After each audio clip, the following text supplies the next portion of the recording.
Bonjour tout le monde et bienvenue dans cette nouvelle vidéo. Donc aujourd'hui une vidéo Amiga car aujourd'hui on va parler du P-Storm. Et oui, le P-Storm, cette nouvelle carte accélératrice qui a fait couler beaucoup d'encre. Donc j'ai finalement craqué. Je suis pas très fan du P-Storm à la base, mais je vais vous expliquer pourquoi. Si j'ai craqué, c'est parce que j'ai mon troisième 1200 qui n'a aucune carte accélératrice. J'avais pas envie d'investir une fortune dedans et donc je me suis dit bah tiens, c'est l'occasion, le P-Storm a le gros avantage de coûter vraiment pas cher. Donc je me suis dit je prends un P-Storm, je vais tester et puis je vous donnerai mon avis dessus. Une personne qui m'a motivé aussi, c'est Nifo. Eh merci Nifo. Et oui, car lui il a un Amiga 2000, un 2000A révision 4.0. Et donc, lui, il est par contre super emballé par le piston. Et donc, il a décidé d'en prendre un pour lui. Donc, je lui dis, voilà, j'en prends un pour mon 13e 1200. On va bidouiller ensemble. On va bien s'amuser, parce que l'Amiga, c'est aussi de la bidouille. On a passé une partie de la nuit dernière dessus. Donc, on a réussi sur le 1200 sans souci, facile. Sur le sien, non, on n'a pas réussi. À première vue, sur le 2000A révision 4.0, faut flasher un autre firmware dans le P-Storm pour rajouter du temps de transfert d'informations pour que ça marche. On a galéré à le faire parce que lui il a un Raspberry Pi 4 et ça fonctionnait pas. On a mis mon Pi 3 sur son P-Storm, on a réussi à flasher mais ça marche toujours pas. Voilà, il n'a pas d'image dessus. Donc il va continuer à creuser. Et puis quand ça marche, je vous ferai une vidéo de son 2000 sous piston, parce que le 2000 a quand même bien de la gueule. Et moi, je le trouve vraiment super beau. Donc aujourd'hui, je vais juste parler du 1200. J'avais prévu à la base de filmer hier, et puis voilà, on était pris dans les bidouilles. Finalement, je n'ai pas filmé. C'est pas grave. Et donc le P-Storm, qu'est-ce que c'est? Parce que là, j'en parle depuis quelques minutes, mais ceux qui sont pas du tout courants, ils doivent dire, oh là là là, je vais décrocher, je ne sais pas ce que c'est.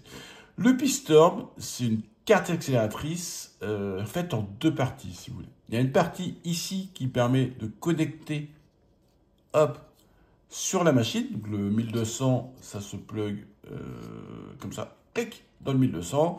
Le 600, ça se met là. Enfin voilà, sur la machine, vous avez une carte support, on va dire, vraiment pour simplifier, une carte support.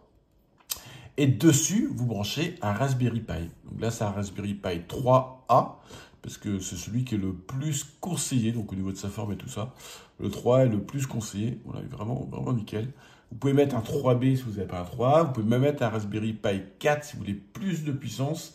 Attention, cependant, le 4 a comme tendance à bien chauffer, je trouve. Donc après, c'est chacun qui voit. Voilà. Vous pouvez mettre un 3, un 4. Vous pouvez mettre un Raspberry Pi 0 si vous voulez un truc plus petit. Bref, vous pouvez mettre un Raspberry Pi. Pas en dessous, pas le 2, pas le 1. Mais voilà, vous pouvez comme ça plugger dessus.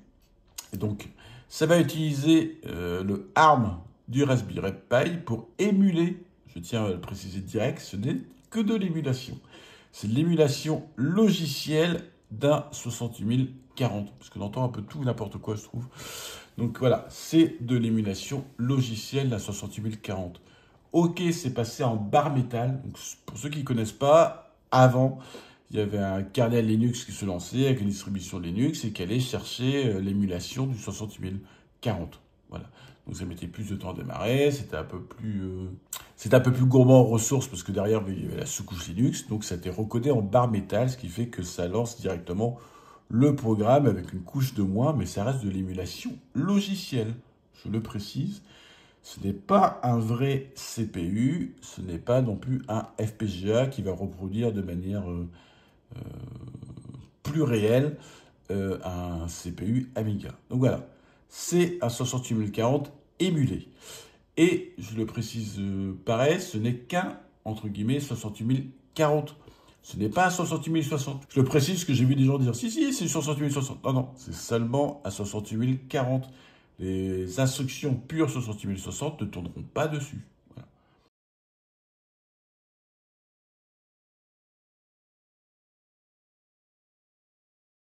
C'est un 68040. Par contre, l'avantage d'avoir de l'émulation, c'est que au niveau puissance brute, ça déboîte. Voilà, ça déboîte. Ça va très haut. Je vais être à 900 MIPS. Donc voilà, ça va haut niveau puissance brute. De mémoire, je dirais que ma 68060, j'étais à peu près à 80 MIPS. 80-90 mips, je l'ai overclocké. 80-90 mips et la Vampire V4, je dois être à peu près 180, je crois, à peu près 180 mips. Donc là, je suis à 900, donc je suis vraiment au-dessus. Par contre, le 68060, c'est un vrai 68060. Et la Vampire, c'est un 68080 refait en hard en FPGA. Ce n'est pas d'émulation. Je le précise, je tiens vraiment à le préciser, comme ça, moi, les choses sont claires. Après, il y a des gens, l'émulation, ça, j'aime pas. Je vois par exemple mon pote Nifo, il trouve ça vraiment génial ce côté hybride de mettre de l'émulation dans une vraie machine. Moi, j'ai plus tendance à dire c'est con de mettre de l'émulation dans une vraie machine, quitte à utiliser de l'émulation, donc avoir les défauts de l'émulation, parce que l'émulation apporte des défauts. Pourquoi ne pas utiliser directement un WinUAE sur PC où là vous êtes à 4000 mips voire au-dessus, suivant votre machine. Voilà. Donc deux avis un peu différents. Ça apporte aussi quoi? Ça apporte donc une gestion. Donc là, vous voyez une carte SD. Donc il y a une carte SD pour démarrer sur Pistorm, mais vous pouvez avoir vos partitions Amiga dessus. Donc là, ça apporte un gros confort parce que l'IDE est vraiment très rapide. Donc il faut savoir qu'à 1200, vous aurez beau mettre la plus puissante carte accélératrice, vous aurez toujours un goulot d'étranglement avec l'IDE qui est vraiment très lent. Vous pouvez mettre un fast ATA pour améliorer un peu, mais c'est une galère à monter. Hein. Je vous ai fait des vidéos dessus. Hein. C'est une galère à monter. On gagne. On va faire un x2, x3 biopuissance, mais c'est pas non plus une dinguerie. Voilà. Là, ça va vraiment très vite, mais vraiment très vite. Donc, c'est toujours agréable d'avoir un stockage super rapide. Ça apporte quoi d'autre? Ça apporte donc une sortie HDMI. Je tiens à préciser, pas pour l'AGA, ni le CS, ni rien. C'est le mode RTG seulement qui passe par là. Seulement car cela devrait peut-être évoluer plus tard. Donc, pour l'instant, c'est le RTG.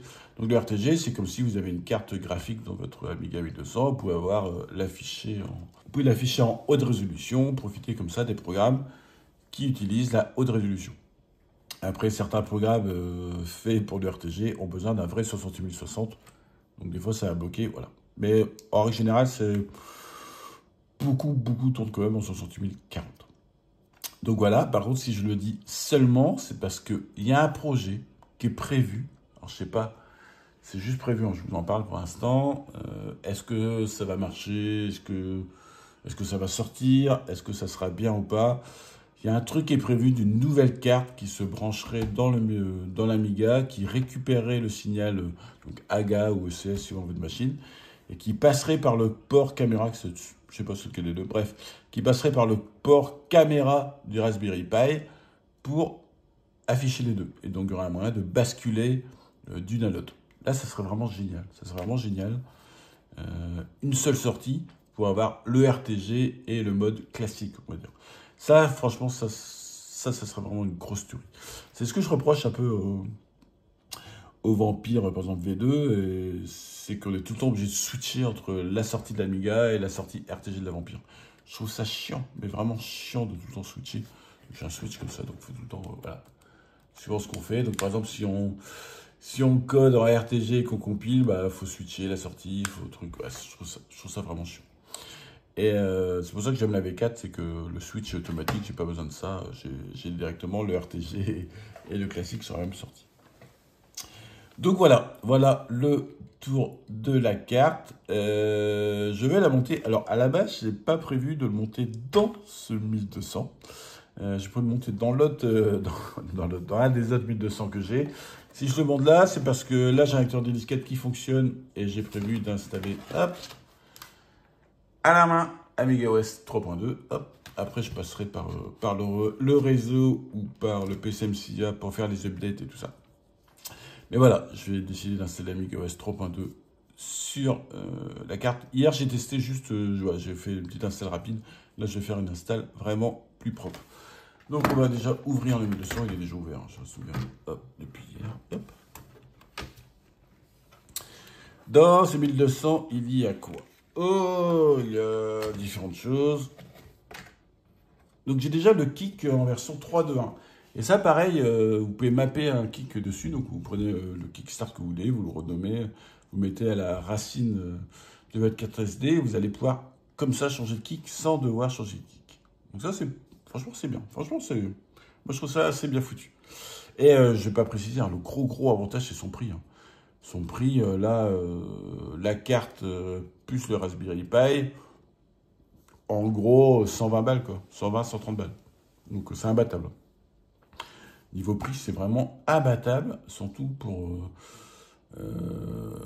avoir un kick, avoir une sortie RTG, avoir un CPU puissant. Voilà, c'est vraiment imbattable. Son défaut, c'est que c'est que de l'émulation, mais c'est vraiment, franchement, le prix est totalement hallucinant. Et donc, dans mon Amiga, je disais, j'ai le Kick 3.1 et puis j'ai l'Anyvision. Mais ça, je vous ai déjà fait, je crois, une vidéo sur celui-là, je crois. Hop. Et donc, elle se branche.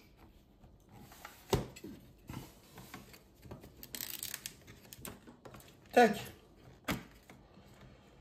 Elle se plug comme ça, la carte. Voilà, comme une carte accélératrice standard. Vous pouvez sortir la sortie HDMI. Alors, j'ai ça que j'ai pris avec. C'est plutôt bien foutu. Hop. Je vais pas le monter là parce que c'est pas prévu dans cet Amiga. J'ai ceci. Hop. Voilà. Ceci qui va là sur... il y a un clapet hein, derrière le 1200, on ouvre. Et donc on récupère le signal HDMI. On récupère l'USB. Donc ça, j'ai pas regardé si l'USB, s'il y a moyen de monter des clés ou des trucs comme ça. Je sais pas. Putain, ça serait bien foutu. Ce serait un ajout vraiment sympa. Et là, bah, la carte SD qui est là, comme ça on peut directement derrière ne pas chercher à ouvrir l'Amiga pour accéder à la carte SD. Si vous voulez faire des backups ou autre, voilà, c'est toujours pratique d'avoir la carte accessible. Donc ça, je vais plutôt le monter dans mon autre, surtout que là en dessous, j'ai la sortie de l'Anyvision. Donc pour l'instant, je vais installer le... Ah si, je vais comme vous montrer 6 infos. Hop, je vais vous montrer 6 infos. Ensuite, je vais installer le 3.2 et je vais installer tout ce qu'il faut pour le Pistorm. Et puis, je vais vous montrer cela. Mais déjà, on va démarrer. Hop. Donc, vous voyez ici, j'ai bien un 68040 avec un FPU, j'ai oublié de le préciser. 68040 plus le FPU. Au niveau mémoire, j'ai oublié de vous dire, ça rajoute de la mémoire aussi.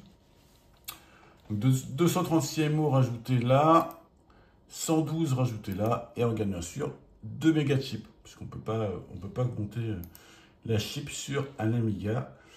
On ne peut pas augmenter au-dessus de 2 mégas. La chip sur un Amiga, pour être plus précis. Au niveau disque, un petit test de rapide. Voilà, je suis à 20, donc c'est rapide. Hop, et ici en speed. Par défaut, l'Amiga, parce que là c'est à 20, l'Amiga c'est 1 quelque chose, je crois que c'est 1,4, avec le FATATA. Vraiment de mémoire, je crois qu'on monte à 6 ou 7 si on a une bonne carte accélératrice. C'est quand même 20, c'est quand même super agréable. Et ici, les MIPS, bah, vous voyez, 920 MIPS, donc beaucoup plus fort qu'une vraie 68060, parce que même overclocké, on est en gros à 80-90. Donc là, on a 920 MIPS. Après, chacun voit s'il y a vraiment une utilité d'avoir autant de puissance sur un Amiga.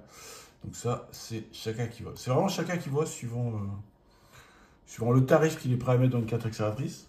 S'il a besoin d'énormément de puissance ou pas. S'il veut de l'émulation ou s'il veut une vraie carte accélératrice, entre guillemets, un vrai 68060 ou une V4. Donc voilà, c'est vraiment chacun qui voit, chacun libre. L'important, c'est vraiment de faire de l'Amiga. Donc là, c'est tout pour cette première partie. Je vais installer tout et puis je vais vous montrer ça. Donc voilà, j'ai installé Amiga OS 3.2. Je démarre, comme ça vous allez vous rendre compte de la vitesse du lancement. Hop, c'est parti. Donc c'est juste le 3.2 de base. Je n'ai pas fait encore les mises à jour 3.2.1, 3.2.2.1. Voilà, les mises à jour ne sont pas appliquées. Pareil, j'ai différents petits softs que je trouve indispensables, que je n'ai pas mis pour l'instant. Voilà, c'est juste le 3.2 de base, mais vous voyez, c'est vraiment rapide. C'est vraiment très réactif. Je n'ai pas installé non plus, pour l'instant, Picasso 96, ainsi que la sortie vidéo RTG, ni le PCMCIA. Enfin, il me reste plein de choses à installer. Donc, je vais conclure là pour cette vidéo.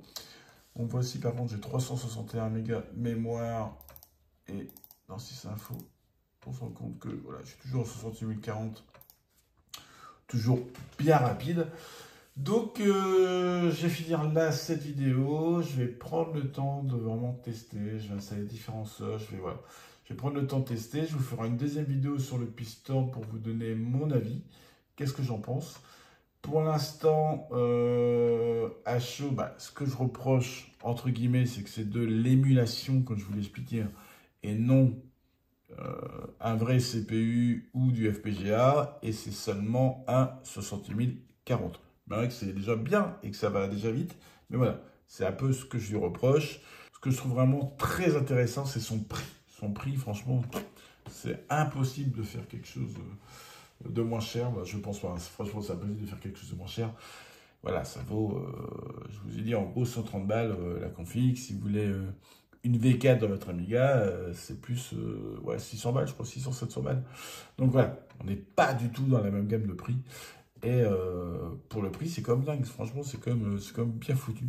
Donc si l'émulation logicielle ne vous gêne pas, ça peut être une très très bonne solution. Maintenant, je vais finir de tout installer, je vais tester différentes choses et puis je vous ferai une deuxième vidéo retour sur ce que j'en pense vraiment du Pistorm. Allez, bye bye tout le monde!